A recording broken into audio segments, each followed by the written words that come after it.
Pramoginiai šokiai, baletas, dailė, o gal muzika? Taip spėliojo turbūt kone kiekviena dar ant rankų laikomo mažylio mama. O šiandien neretai iš jų su savo kūdikiu ir keliauja į menų mokyklėlę. Šiltų debesėlių vardu vadinama muzikos mokykla pamilo ne tik vaikai, bet ir kartu su jais ten besilankančios mamos. Ar tau patinka šitam būrelį? Nu, patinka. O kas tau čia labiausiai patinka? Ar dainuoti patinka? Taip. O turi draugų čia daug? Turiu. O čia draugiški vaikai? Daugiškai. Aha, visi dainuojat kartu, taip? Taip. O kokia dainelė tau patinka labiausiai, kurią čia išmokai? Išmokama pavilka. Sigita, dėl ko esate debesėlių mokykloje? Tiesiog noriu vaiką palavinti labiau ir paįvairinti abiem gyvenimą. Turbūt pagrindinė priežastis, kad mergaitė su vaikais daugiau pabūtų, pasilavintų, aišku.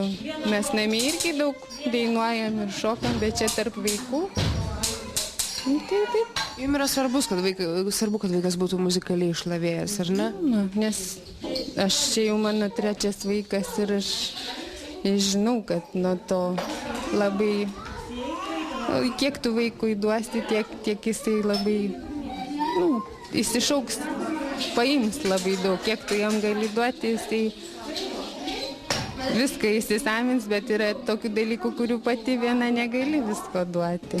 Evelina, dėl ko jūs esate šitoj mokyklėlį? Dėl to, kad čia smagu, o antra vertus vis tiek kažkaip atrodo, kad reikia su vaiku užsiimti, nors ir mažas, nors ir atrodo nieko gal ir nesupranta, bet vis tiek labai daug davė mums šitą mokyklą, labai daug. Bent jau aš taip manau. Ką davė? Labai mėgsta muziką, tiesiog nežmoniškai. Labai daug dainų dabar moka, labai anksti pradėjo kalbėti. Debesėliai šį rugsėjį pradėjo skaičiuoti antruosius metus. Mokyklėlės vadovė Danguolė Račienė džiaugiasi, kad iš pradžių buvęs siauras vaikų ratelis stipriai prasiplėtė. Nedrąsiai jos namuose užgimusi menų mokyklėlė pasiteisino. Šitos mokyklos gimimas yra pirmiausia susijęs su mano vaikų gimimu. Nes kai gimė mano vaikai, aš pradėjau ieškoti muzikos mokyklėlės savo vaikams ir mes ten lankėmės ir vienur ir kitur ir man kažkaip tarsi, kažko visą laiką trūko. Paskui supratau vis dėlto, ko man trūksta, kadangi pati jau beveik 20 metų dirbu su vaikais, turiu folklorinį vaikų ansamblį Dvariono muzikos mokyklai ir supratau, kad man trūksta natūralumo, gyvos muzikos, tų liaudiškų instrumentų.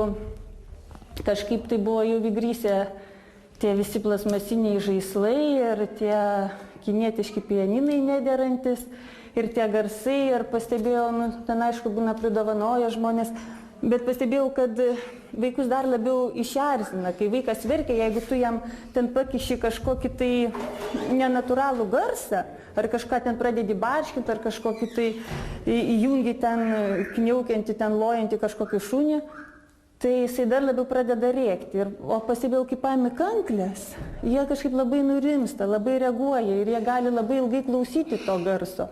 Tokia tarsi kaip ir terapinė priemonė ir pagalvojau, kad čia nereikia to dviračio išradinėti iš naujo, nes jau čia yra viskas patikrinta mūsų protėvių. Tie visi žaidinimai, tos visos lopšinės ir tie visi ritmai yra jau mūsų genuose. Praktikoje mamos jos kažkaip įvertino tas mano pastangas, iš pradžių buvo tokiam savam rate viskas vyko, paskui kažkaip tas ratas pradėjo plėstis ir taip viskas gavosi natūraliai, taip specialiai nieko nedarėm. Ir išaugo tie debesėliai dabar jau. Danguolė sako, kad į jos mokyklėlę ateina mamos su įvairiausio amžiaus vaikais. Prisimena, kad jauniausias buvo vos 3 savaičių. Kiti truputėlį, taip ateina 2-3 mėnesių. Yra grupelė, mes taip iki metukų, paskui nuo metukų jau didesnių grupelė formuojasi. Ten dar pernai jie bandė ir piešti, ir dailę, ir nėščiųjų grupelė yra, nes labai kažkaip svarbu, kad tas ryšys, mamos ir vaiko ryšys jau būtų užmegztas prieš tai. prieš jam gimstant, nes tas labai yra paskui svarbu tolesniai vaiko raidai. Nes aš ir pati čia labai kankliuodavau ir kažkaip, mano darbas toks aišku buvo, bet tikrai pastebėjau, labai reaguoja į tuos garsus. Man kiek teko kalbėti su mamom, tai jos labai džiaugiasi, kad tie vaikai jie pradeda ir čiauškėti anksčiau, ir kalbėti, ir neturi problemų bendravime su kitais vaikais. Jie, kadangi čia vis tik vyksta grupiniai mažiukam užsiėmimai, dar ne individualūs, tai jie jau įpranta būti kažkokioje, tokiai, kad ir mažoji mini bendruomeniai, nes aš stengiuosi tas grupelės daryti kuo mažesnės, kad būtų tas darbas produktyvesnis. Taip maždaug nuo 5-7 žmonės taip formuoju, kad nebūtų per didelis skaičius.